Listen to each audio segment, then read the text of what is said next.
You welcome in YouTube channel math point with seven sir. तो class 11 में यानी कक्षा 11 में अगर आप पढ़ रहे हैं तो उसकी प्रश्नावली 1.1 चैप्टर समुच्चय सेट्स वो आप इसमें सीखेंगे। और ये यानी बहुत ही इंपॉर्टेंट चैप्टर है। अगर इंटर में आप जब जाएंगे तो उसमें भी समुच्चय आपको पढ़ना पड़ेगा, तो उसको भी कक्षा 11 में अगर आप अच्छे से समझ लेते हैं तो इंटर में कोई दिक्कत नहीं आएगी। अगर कक्षा 11 में आपने नहीं पढ़ा इसे तो इंटर में काफ़ी डिफिकल्टीज का सामना करना पड़ेगा आपको, क्योंकि ये तो पढ़ना ही है। और इसके अलावा बड़े एग्जाम होते हैं एनडीए वगैरह, उसमें भी ये उसके लिए भी चैप्टर ये वेरी इंपॉर्टेंट है। तो सबसे पहले जाने की समुच्चय क्या है, ठीक है। समुच्चय ये क्या होता है, तो सबसे पहले पहचान करने को प्रश्न भी आते हैं समुच्चय है कि नहीं है। तो क्या होती है डिफिनेशन इसकी, वस्तुओं या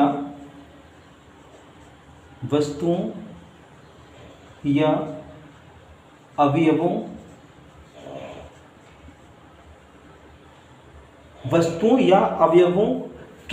सुपरिभाषित संग्रह को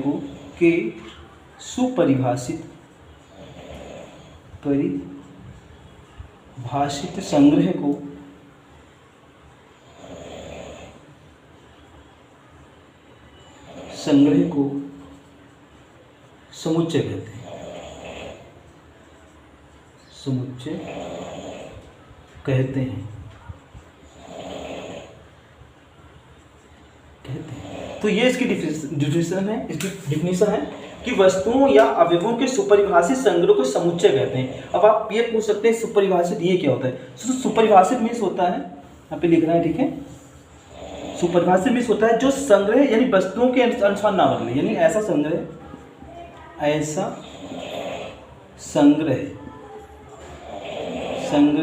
जो व्यक्तियों के अनुसार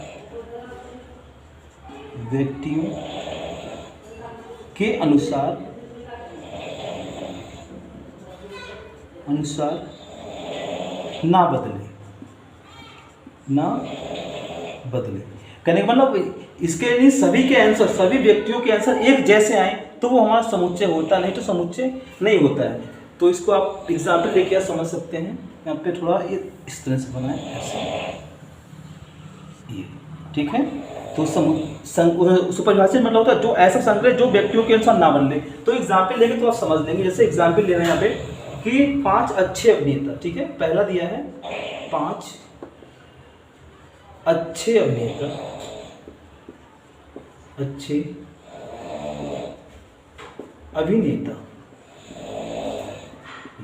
अगर ये आ जाए 5 अच्छे अभिनेता, ये सुपरिभाषित है कि नहीं है, ठीक है। तो 5 किसी से आप पूछते हैं 5 अच्छे अभिनेता, तो अपने अकॉर्डिंग वो बताएगा कि कौन अच्छे हैं, उसको कौन अच्छे लगे वो अपने हिसाब से बताएगा। किसी को कोई पसंद है, किसी को कोई पसंद है, जिससे पूछेंगे वो अपने अलग अलग ही। तो इसमें सभी के अनुसार आंसर चेंज हो जाएगा, क्योंकि ये कंफर्म तो नहीं सभी को एक जैसे पसंद है। तो ये क्या हो जाएगा, सुपरिभाषित नहीं है। सुपरिभाषित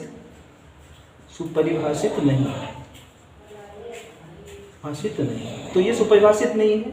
सुपरिभाषित तो समुच्चय भी नहीं होगा, ठीक है। और एग्जाम्पल ले रहे हैं, जैसे अगर आ जाए अंग्रेजी वर्णमाला के स्वर, दूसरा आ जाए अंग्रेजी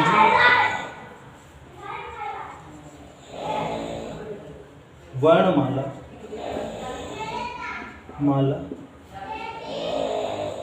के स्वर। अगर ये आ जाता है अंग्रेजी वर्णमाला के स्वर, तो ये आप किसी से भी पूछें, ठीक है, तो वो एक ही आंसर बताएगा, ए ई आई। उसके 5 स्वर होते हैं, तो सभी का आंसर वही रहेगा 5, इसके अलावा नहीं चेंज होगा। तो ये क्या है, ये हमारा सुपरिभाषित है। ये कैसा है, सुपरिभाषित। तो हो जाएगा सुपरिभाषित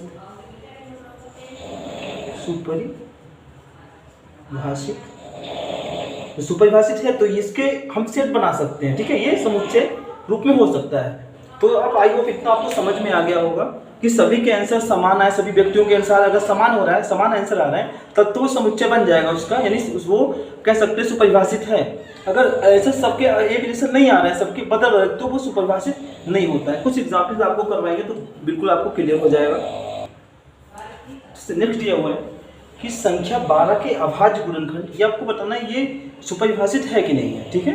तो संख्या 12 के अभाज्य गुणनखंड, अगर किसी से भी आप पूछते हैं संख्या 12 के अभाज्य गुणनखंड, तो अभाज्य गुणनखंड ऐसे तो निकालते हैं 12, इसके 2 से काटेंगे 2 6 12, ठीक है, फिर 2 3 6, 3 एकम 3। तो 12 के जो अभाज्य गुणनखंड होंगे यही होंगे, ठीक है, क्लियर। जो कोई भी बताएगा वो अभाज्य गुणनखंड 12 के यही बताएगा। तो कंफर्म हो गया कि सभी के लिए एक जैसा है। तो ये सुपरिभाषित है, सुपरिभाषित है, सुपरिभाषित भाषित है, ठीक है। नेक्स्ट ये हुआ है दुनिया के 3 सबसे प्यारे जानवर। अब यहाँ पे अगर 3 सबसे प्यारे जानवर, अब ये तो जो नहीं कि हमको जो पसंद है वो तुमको भी पसंद है, तो ये तो हमारा सुपरिभाषित नहीं है, क्योंकि ये सबके अकॉर्डिंग वो तो उनकी पसंद है कि सबसे प्यारे जानवर उनको प्यारे कौन से जानवर लग रहे हैं, तो सभी के अकॉर्डिंग बदल जाएगा यहाँ पे। तो ये सुपरिभाषित नहीं है, सुपरिभाषित,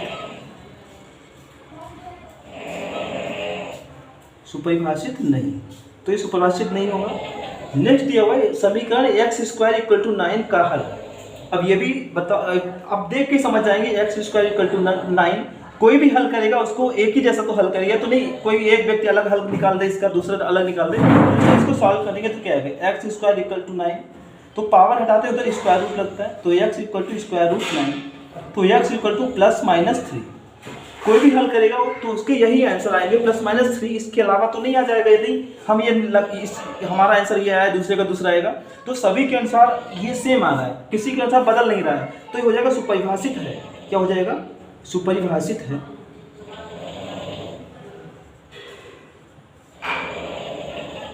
सुपरिभाषित है। तो आई होप इतना आपको समझ में आया होगा कि सुपरिभाषित को हम कैसे पहचानते हैं, सुपरिभाषित क्या होता है। तो नेक्स्ट आपको इसके बाद में है बहुत इंपॉर्टेंट, समुच्चयों का निरूपण कैसे करते हैं वो आपको समझना है। इसके आगे टॉपिक पढ़ना है आपको समुच्चयों का निरूपण। तो ये भी इसको 2 प्रकार से निरूपित करते हैं, 2 प्रकार से लिखने को आता है। एक तो होता है रोस्टर या सारणीबद्ध रूप, सो इंग्लिश में रोस्टर फॉर्म कहते हैं, ठीक है। दूसरा होता है समुच्चय निर्माण रूप, यानी सेट बिल्डर फॉर्म भी बोलते हैं, सेट बिल्डर फॉर्म, इसको रोस्टर फॉर्म। तो इसमें ये इसके नियम हैं, 2 साइड में लिखे हैं कि रोस्टर का क्या नियम है, कैसे लिखते हैं, उधर समुच्चय निर्माण रूप में क्या नियम होता है। तो आपको एक एक करके पढ़ना है, समझना है। अवयवों की सूची बनाकर उन्हें मझले कोष्ठक, मझला कोष्ठक इस तरह से होता है में कॉमा लगाकर लिखते हैं, यानी जो अवयव होंगे, मान लो ए ई आई कुछ भी आया है, जैसे ए ई कुछ भी आई है, तो उनको कॉमा लगा के ऐसे मझले ब्रैकेट में ऐसे लिख दिया जाता है। ये हमारा रोस्टर फॉर्म में हो जाता है, ठीक है, लिखते हैं। फिर है अवयवों को किसी भी क्रम में, जैसे आपके समझाएं, ये लिखा है अवयवों को सूची बनाकर उन्हें मझले कोष्ठक में कॉमा लगाकर लिखा जाता है। जैसे मान लो 1 2 अवयव है, 1, 2 लिख दिया और इस तरह से मझले ब्रैकेट में लिख दिया ये, तो ये हो गया रोस्टर फॉर्म में कॉमा लगा के अवयवों को मझले ब्रैकेट में लिख देते हैं, ठीक है, ये रोस्टर फॉर्म हो गया। दूसरा पॉइंट है अवयवों को किसी भी क्रम में लिख सकते हैं, जैसे 1, 2 या 2 पहले कर दो, एक बार में वो भी चल जाएगा, क्रम बदल के भी लिख सकते हो, किसी भी क्रम में लिख सकते हैं, 2, 1 भी लिख सकते हैं। और तीसरा पॉइंट है समुच्चयों में अवयव रिपीट नहीं करते। अगर बाई चांस जैसे यहाँ पे दिया होता 1, 2, 1, इसका आपको रोस्टर फॉर्म में लिखना होता 1, 2, 1, ये अवयव है, तो 1 यहाँ पे लिख चुका है, तो 1 को दोबारा 1 अब दोबारा नहीं लिखा जाएगा, अवयव कितनी बार भी आया, लेकिन सेट बनाते समय ब्रैकेट में या कोष्ठक में 1 बार ही लिखा जाएगा, रिपीट नहीं करेंगे। और चौथा पॉइंट यह है समुच्चय का नाम बड़े अक्षर में, ठीक है, समुच्चय का नाम बड़े अक्षर में तथा अवयव छोटे अक्षर में लिखते हैं। अभी जैसे ये सेट बनाते हैं, इसके पहले कोई नाम दिया जाता है, सेट ए, सेट बी, ठीक है, तो इसको लिख सकते हैं इस तरह से, सेट ए बराबर, यानी ये बड़े अक्षर में सेट ए बराबर, और इस तरह से ये हो जाएगा 1, 2 मझले ब्रैकेट में, ये इस तरह से यानी हो जाएगा सेट ए बराबर, यहाँ पे सेट ए बराबर इस तरह से लिखेंगे, तो ये समुच्चय का नाम हो गया, इस बड़े अक्षर से दिखाएंगे, ये बाकी छोटे अक्षर, अवयव छोटे अक्षर। अगर ABCD में लिखना है, ठीक है, अगर ABCD वगैरह कुछ आ रहे हैं तो यहाँ पे छोटे अक्षर, गिनतियों में तो जो गिनती है वही नंबर लिखेंगे। अगर ABCD आ रही है तो यहाँ पे क्या लिखेंगे, छोटे अक्षर, A लिखेंगे, B लिखेंगे, इस तरह से, ये हो गया। और दूसरी है समुच्चय निर्माण, उसमें क्या करते हैं, इस विधि में मझले कोष्ठकों में अवयव के लिए यक्स, ठीक है, यानी मझले ब्रैकेट तो लगाना ही है, और यक्स या कोई संकेत, यक्स की जगह कोई दूसरा भी संकेत लिख सकते हो, और उनका गुणधर्म लिखा जाता है, जो उनकी क्वालिटी होती है, ठीक है, वो लिखा जाता है। तो कैसे लिखेंगे, अभी एग्जाम्पल देंगे तो आपको बिल्कुल क्लियर हो जाएगा। तो ये आप नोट कर सकते हैं इसको, इसके नियम हैं। जैसे एग्जाम्पल दिया हुआ है यहाँ पे, अंग्रेजी वर्णमाला के स्वर का समुच्चय, समुच्चय यानी अंग्रेजी वर्णमाला के जो स्वर हैं वावेल है उसका सेट लिखना बनाना है, रोस्टर रूप में तथा समुच्चय निर्माण में, दोनों में लिखना है। तो आप इसमें क्लियर हो जाएगा। जैसे पहला आपको बताएंगे स्वर होते कौन कौन से, आप सभी लोग जानते हैं 5 ए ई 5 होते हैं, ए ई आई और ओ यू, ये सेट ये होते हैं, यानी ये स्वर होते हैं, ठीक है। तो इसको सेट बनाना है और पहले रोस्टर फॉर्म में, तो पहले रोस्टर रूप में लिखेंगे। तो रोस्टर रूप में क्या करते हैं, एक तो इसको सेट को नाम देंगे, कुछ ए बी सी कुछ भी आप नाम दे सकते हैं, या तो उसमें दिया जाएगा क्वेश्चन में, नहीं तो आप कोई नाम दे सकते हैं। तो बोलेंगे सेट ए बराबर, ठीक है। अब क्या करें, मझले ब्रैकेट में इसको बंद कर देंगे और जो जो हमारे आए हुए हैं इसमें अवयव, ये सारे अवयव हैं, ये हमारा समुच्चय का नाम है, ठीक है। समुच्चय यानी सेट ए बराबर या समुच्चय ए बराबर, ए आया है कॉमा, ई है, आई हो गया, फिर ओ है, ओ हो गया, फिर यू है, यू हो गया, ठीक है, ये हो गया, कोई रिपीट नहीं किया, ये हमारा बन गया। रोस्टर रूप यही हो गया, ये आपका आंसर हो गया। नेक्स्ट आपको बना समुच्चय निर्माण रूप, ये कैसे करेंगे, तो अगला समझें आप, समुच्चय निर्माण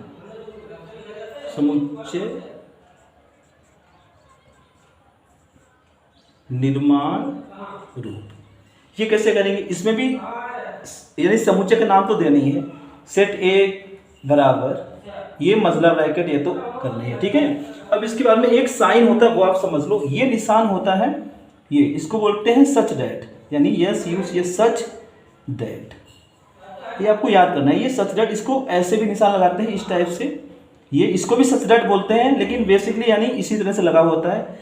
तो ये सच दैट का साइन है। तो इसको क्या करेंगे, यहाँ पे आपको लिखना है सभी जितने भी रोस्टर, जितने भी समुच्चय निर्माण रूप, उसमें यक्स सच दैट यक्स, यानी सभी को हमने क्या यक्स मान लिया, ठीक है। ये तो लिखना ही है, यक्स सच दैट यक्स। अब ये सबको यक्स मान लिया, सब यक्स हैं, लेकिन यक्स क्या है, अब आप इसकी क्वालिटी लिखनी है, इसके गुण लिखना है, क्या इसमें दिख रहा है, ये सारे से क्या है, अंग्रेजी वर्णमाला के स्वर ही तो हैं। यक्स सच दैट यक्स अंग्रेजी वर्णमाला के स्वर, यानी लिख देंगे अंग्रेजी वर्णमाला के स्वर, वर्णमाला के स्वर, और इसको बंद कर देंगे। ये आपका हो गया समुच्चय निर्माण रूप, यानी इनकी क्वालिटी लिखी जाती है, ये हो गया। और इसका अगला एग्जाम्पल आप थोड़ा ध्यान दें, बिल्कुल क्लियरिटी आ जाएगी। नेक्स्ट है 10 से कम विषम प्राकृत संख्याओं का समुच्चय, नहीं 10 से कम विषम प्राकृत संख्याओं का समुच्चय। तो दोनों फॉर्म में आपको समझना है। तो पहले रोस्टर फॉर्म में, रोस्टर रूप हो जाएगा इसका, ठीक है। एक तो नाम देंगे, सेट ए बोल सकते हो, सेट बी, कुछ भी आप लगा सकते हो अगर नहीं दिया हुआ है तो मान लो सेट ए ही बोलिए। सेट ए बराबर मजले ब्रैकेट में 10 से कम, 10 से कम रखना है, 10 से कम जो विषम संख्या होती है वही आपको लिख देना, 1 होता है कॉमा 2 होता है, और फिर विषम संख्या 3 होती है, 5, 7 और 9। तो ये आपका तो रोस्टर रूप में हो गया, ठीक है, कॉमा लगा लिख देना है इसमें। और फिर इसका समुच्चय निर्माण रूप, समुच्चय निर्माण रूप, ये लिखना है। इसमें भी आप सेट ए तो करना ही है, ठीक है, यानी लिख देंगे सेट ए इक्वल टू, मतलब ब्रैकेट तो लगाना ही है, ठीक है। अब इसमें यक्स सच दैट यक्स, ये तो लिखना ही है। अब इसकी सभी को यक्स मान लिया, सभी के सब क्या है, सभी के सब यक्स हैं। अब यक्स क्या है, यानी इनकी क्वालिटी लिखना है। तो यक्स क्या है, ये सारी प्राकृतिक संख्याओं का ही तो समुच्चय है, यानी विषम संख्याओं का। तो लिख सकते हैं यहाँ पे कि ये 10 से कम, ये 10 से छोटी संख्या है, लिखा भी 10 से कम, 10 से कम x such that x, x अब क्या है 10 से कम प्राकृत विषम संख्या, विषम संख्याएं हैं भी लिख सकते हैं, संख्याएं। बस ये आपका हो गया समुच्चय निर्माण रूप। अगला एग्जाम्पल, इसको दूसरी तरह से भी, एक जैसे ये लिखा है, इसको एक और भी टाइप है वो भी सीखना है आपको। ये समुच्चय निर्माण को ऐसे लिखना है, लेकिन एक थोड़ा स्टैंडर्ड तरीके से कैसे लिखा जाता है वो भी आपको समझना है। इसके बाद आपको ये समझना है, ये साइन के बारे में थोड़ा यहाँ पे बताया है। अवयव है, अगर कोई अवयव किसी का है या सदस्य है या उसमें है, ठीक है, तो उसको इस साइन से दिखाएंगे। इस साइन को बोलते हैं बिलोंग्स टू। बिलोंग्स टू, अगर उसमें है अवयव तब तो बिलोंग्स टू, अगर अवयव नहीं है तो उसको इस साइन से दिखाएंगे, तो इसको बोलते हैं डज नॉट बिलोंग्स टू, ठीक है। जैसे एग्जाम्पल दिया यहाँ पे सेट ए इक्वल टू, यानी 1 3 5 7 9, इसका ये अवयव दिए हुए हैं, ये सारे अवयव हैं इस समुच्चय के। ए समुच्चय के अवयव 1 है, 3 है, 5 है, 7 है, 9 है, ठीक है। तो यहाँ पे अगर पूछा जाए एक इसका अवयव है कि नहीं है, एक अवयव है इसका, एक अवयव है, तो हो जाएगा बिलोंग्स टू, यानी 1 बिलोंग्स टू ए, क्योंकि ए इसका अवयव है। यहाँ पे अगला है 2, अब पूछा जाए 2 और इसके बीच में कौन सा साइन आएगा, ये साइन आएगा कि ये आएगा, तो आप चेक करेंगे इसमें है कि नहीं है। 2 इसमें नहीं है, जब नहीं है, नहीं के लिए क्या था, डज नॉट बिलोंग्स टू, तो 2 does not belongs to, does not belongs to A, ठीक है। नेक्स्ट 3 है, तो 3 इसमें है तो उसके लिए बिलोंग्स टू, 3 बिलोंग्स टू ए, यहाँ पे ए दिया हुआ है, बिलोंग्स टू ए। 4 इसमें नहीं है ना, तो हो जाएगा does not belongs to, does not belong to. 5 है इसमें, बिलोंग्स टू। और फिर योर 6 नहीं है, जब नहीं होता तो डज नॉट बिलोंग्स टू, तो डज नॉट बिलोंग्स टू। ऐसे 7 है, 7 है तो बिलोंग्स टू हो जाएगा। 8 डज नॉट बिलोंग्स टू और 9 बिलोंग्स टू। इसका बिलोंग्स टू का मतलब इसमें इसका अवयव है और डज नॉट बिलोंग्स टू इसका अवयव नहीं है, तो ये भी आपको क्लियर हो गया होगा। तो इस टाइप के प्रश्न आपको एग्जाम उसमें एक्सरसाइज में मिलेंगे, और इसे करने के बाद में आप पूरी एक्सरसाइज अपने आप ही कर लेंगे, तो डीपली से इसको समझ लें और आगे इसके आपको एग्जाम्पल कुछ करवा। इसके बाद आपको थोड़ी ये सिंबल दिए हुए हैं, संकेत, ये आपको समझना है। यन को आपने पढ़ा हुआ नेचुरल नंबर बोलते हैं, यानी यन अगर शो करना है आपको प्राकृतिक संख्याओं को समुच्चय, तो यन से दर्शाएंगे, तो नेचुरल नंबर, ठीक है। यन मतलब होता है प्राकृतिक संख्याओं का समुच्चय। ऐसे डब्ल्यू यानी होल नंबर, पूर्ण संख्याओं का समुच्चय, ठीक है। और इसके अलावा जेड पूर्णांकों का समुच्चय, आर वास्तविक संख्याओं का समुच्चय। आप इसको लिख सकते हैं, लिख लें तो थोड़ा सही रहेगा। क्यों क्या होता है, परिमेय संख्याओं का समुच्चय। आर मतलब रियल नंबर, वास्तविक संख्याओं का समुच्चय, और क्यू बार अपरिमेय संख्याओं का समुच्चय। और ये तो क्यू का मतलब होता है परिमेय संख्याओं का समुच्चय। क्यू प्लस यानी धनात्मक परिमेय संख्याओं का समुच्चय। ऐसे ये दिया है क्यू नॉट, इसे यहाँ पे 0 लगा, इसको पढ़ते कैसे हैं, क्यू नॉट बोलते हैं इसे, ठीक है। ये जेड नॉट है, तो क्यू नॉट का मतलब ये हो जाता है, क्यू का मतलब अपने ये देखो, क्यू का मतलब परिमेय संख्या है, तो क्यू का परिमेय संख्या मतलब, लेकिन नॉट लग गया, इसका मतलब क्यू 0 लग गया पे, इसका मतलब होता है 0 के अलावा परिमेय संख्याओं का समुच्चय, ठीक है। जेड नॉट, तो जेड तो होता है पूर्णांकों का समुच्चय, तो पूर्णांक में 0 भी आता है, तो यहाँ पे 0 छोड़ देना है, तो 0 के अलावा जो पूर्णांकों का समुच्चय होगा वो जेड नॉट कहलाएगा। जेड नॉट 0 के अलावा जो होंगे पूर्णांकों का समुच्चय वो जेड नॉट। ऐसे आर प्लस ये धनात्मक वास्तविक संख्याओं का समुच्चय। और आपने ये तो पढ़ा होगा प्राकृतिक संख्याओं का समुच्चय। प्राकृतिक संख्याएं 1 से चालू होती हैं, जैसे 1 2 3 इनफिनाइट तक, ठीक है, अनंत तक, ये प्राकृतिक संख्या होती है। ये भी आपको नॉलेज होना चाहिए। पूर्ण संख्याओं का समुच्चय, पूर्ण संख्या में 0 भी शामिल हो जाता है, जो 0 1 2 3 यानी इनफिनाइट टाइम तक, ये हमारी पूर्ण संख्या हो जाती है। पूर्णांकों का समुच्चय, पूर्णांक में क्या क्या होता है, 0 भी होता है, प्लस माइनस 1, यानी धनात्मक भी होती है और ऋणात्मक भी होती है पूर्णांक। पूर्णांक में प्लस माइनस 1 और प्लस माइनस 2 प्लस माइनस 3, इसको अलग अलग भी लिख सकते हो। इसका मतलब प्लस का 1 भी है, माइनस का 1 भी है, ये भी ऐसे इनफिनाइट टाइम तक होता है। तो ये पूर्णांकों का समुच्चय आप ये समझिए। इसके बाद में है वास्तविक संख्याओं का समुच्चय। वास्तविक संख्याएं यानी रियल नंबर, तो वास्तविक संख्या तो सभी संख्याएं होती हैं, ठीक है।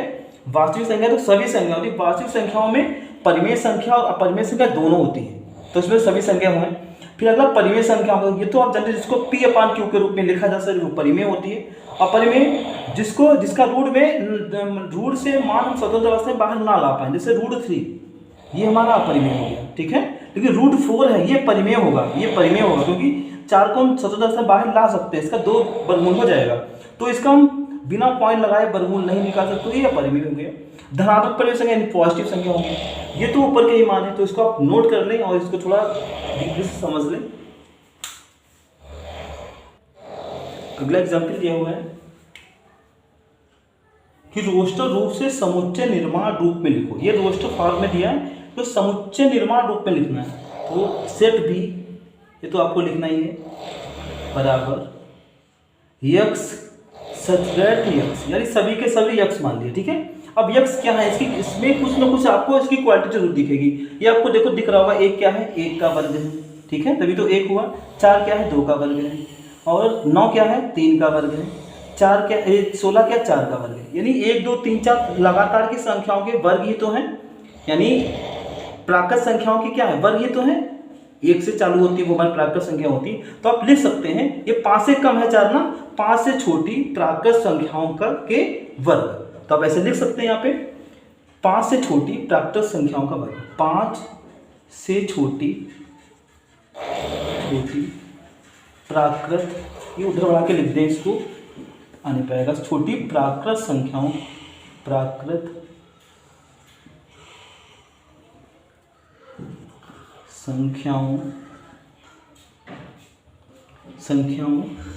का वर्ग। तो ये आपका हो गया समुच्चय निर्माण। तो ये तो हमने ऐसे पीछे भी सीखा था। तो इसको दूसरे तरह से कैसे लिख सकते हैं वो तो आपको जरूर समझना है। तो उसमें भी क्या करना है, तो इतना लिखना, set B equal to x such that x, ये तो करना ही है, ठीक है। अब जैसे इसको, इसकी क्वालिटी क्या आई थी यहाँ पे, यानी 1 का वर्ग, ये हो गया। यहाँ पे समझा रहे हैं आपको, दिखेगा आपको, थोड़ा यहाँ पे समझ लो, ठीक है। जैसे ये इसको लिख सकते हैं 1 का वर्ग, इसको 2 का वर्ग, और ये 3 का वर्ग, और ये 4 का वर्ग, ये सभी वर्ग लिखे हैं, ठीक है। तो ये जो 1 से लेके संख्याएं होती हैं, 1 से चालू होती हैं 3 4, ये सब हमारा यन होता है। ये मान किसका है, यन का है, ये यही नेचुरल नंबर यन हो गया, ठीक है। और इस पर घात 2 लगी है तो घात 2 लगा देंगे, ठीक। 3 घात आ जाए तो 3 घात लगेगी। तो यक्स क्या है, यक्स क्या है, यन स्क्वायर है, ठीक है। क्या हो जाएगा, यन स्क्वायर, ये हो जाएगा। इतना करना है, क्वालिटी लिखना है। अब देखना है कि यन जो है ये कहाँ से लिए गए, ये सारे कैपिटल यन से, यानी नेचुरल नंबर से तो आए हैं। तो यन बिलोंग्स टू नेचुरल नंबर, ये लिखना है। यन कहाँ है, यन बिलोंग्स टू यन, ठीक है। और कहाँ से कहाँ तक का ये भी लिखना है, यानी 1 और 5 के 20 तक का है, तो ये भी दिखना है। तो ये आपका हो जाएगा। और एक चीज ध्यान रखना, अगर इसमें 25 भी शामिल होता यहाँ पे, तो 5 का भी स्क्वायर शामिल होता, तो ये 5 शामिल होता तो इक्वल लगा देते, इसका मतलब है 5 भी शामिल है, ठीक है। लेकिन यहाँ पे 5 का वर्ग नहीं शामिल है, तो 5 इस तरह लिखेंगे। इस निशान को बोलते हैं लेस देन, यानी इस निशान को बोलते हैं लेस देन, और ये साइन जो होता है इसको बोलते हैं ग्रेटर देन,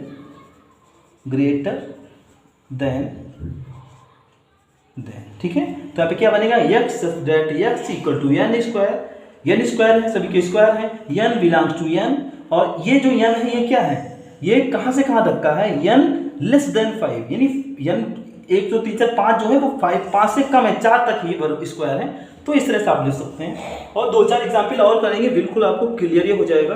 ये तो बहुत ही इंपॉर्टेंट है, अधिकांश बच्चे इनको छोड़ ही देते हैं, लेकिन आपको छोड़ना नहीं है, ठीक है। अच्छा, अगला प्रश्न एग्जाम्पल दिया हुआ है, समीकरण x square plus x minus 2 equal to 0 का हल समुच्चय रोस्टर रूप में लिखो। यानी इसका जो हल आएगा उसको हमें रोस्टर फॉर्म में लिखना है।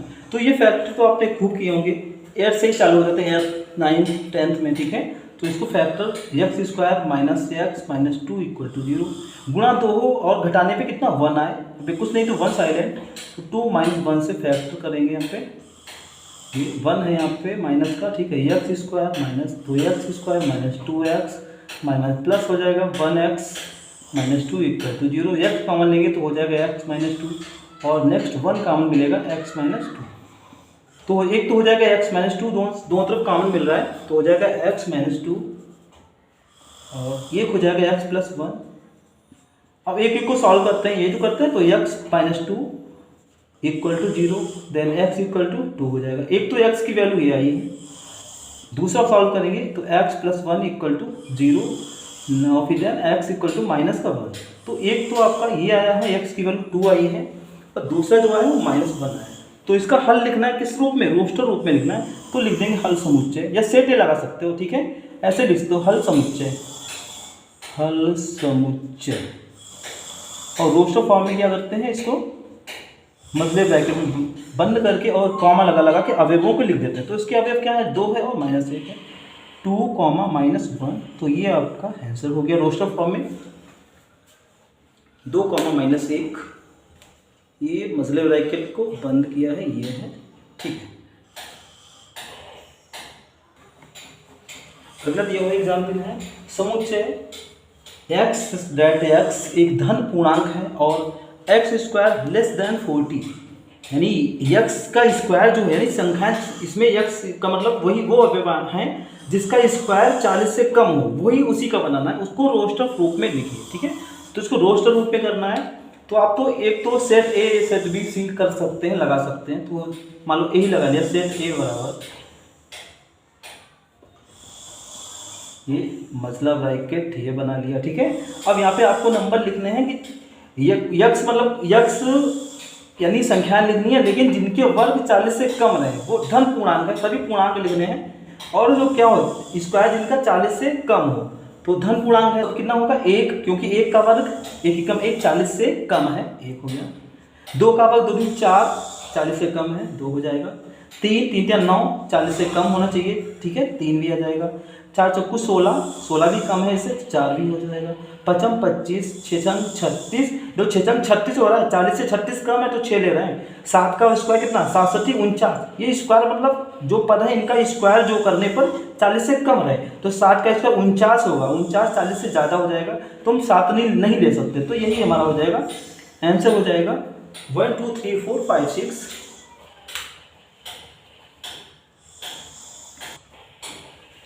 नेक्स्ट दिया हुआ एग्जाम्पल समुच्चय ए बराबर 1, 4, 9, 16, 25 डॉट डॉट डॉट, यानी इन्फिनाइट टाइम तक है, कोई लिमिट नहीं है यहाँ पे। ठीक है, इन्फिनाइट टाइम तक को समुच्चय निर्माण रूप में लिखो, समुच्चय निर्माण में लिखना है तो हो जाएगा set A equal to x subtract x.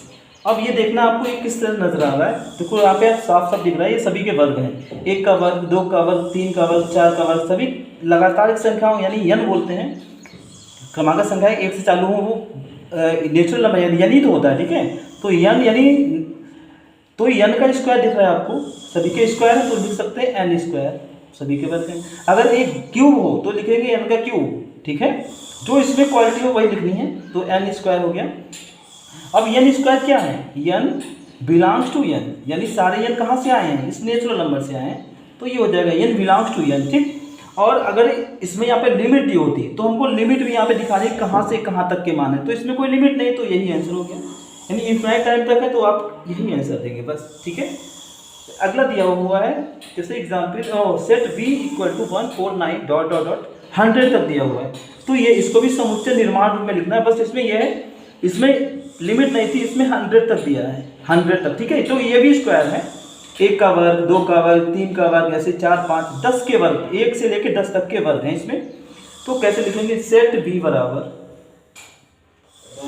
X subtract x. अब यक्स बराबर क्या, यक्स सारे यक्स हैं, यक्स क्या सभी के वर्ग हैं तो लिख देंगे एन स्क्वायर। यन क्या है, यन बिलोंग्स टू यन, ये तो लिखना ही है। अगर यहाँ पे ये 100 ना लिखा होता तो तुम्हारा यही आंसर था। ठीक, लेकिन यहाँ पे 100 है तो आपको एक स्टेप और बढ़ा देना है कि कहाँ से कहाँ तक का है, तो 1 और 10 है तो एक ये लिखेंगे 1, इधर लिखेंगे 10, बीच में लिखेंगे यन, यानी यन की वैल्यू है वो कहाँ से कहाँ तक है, और ये साइन लगाना है आपको इस तरह से, यानी 1 लेस देन, यानी यन जो है वो 1 से बड़ा है और 10 से कम, इसका मतलब ये हुआ कि 1 से बड़ा 10 से कम। लेकिन यहाँ पे आपको अगर 1 और 10 के बीच के वर्ग होते तब तो आप ये साइन दिखाते, इसका मतलब है 1 से बड़ा 10 से छोटा, लेकिन यहाँ पे 1 और 10 को भी शामिल किया गया ना, जब 1 और 10 को भी शामिल किया जाए तो यहाँ पे इक्वल का भी साइन आपको शो करना है ऐसे।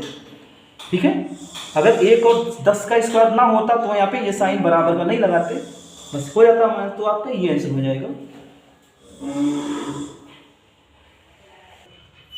अगला एग्जाम्पल दिया हुआ है समुच्चय बी बराबर ब्रैकेट में 4, 8, 12, 16 ये दिया हुआ है, तो समुच्चय निर्माण रूप में लिखना है।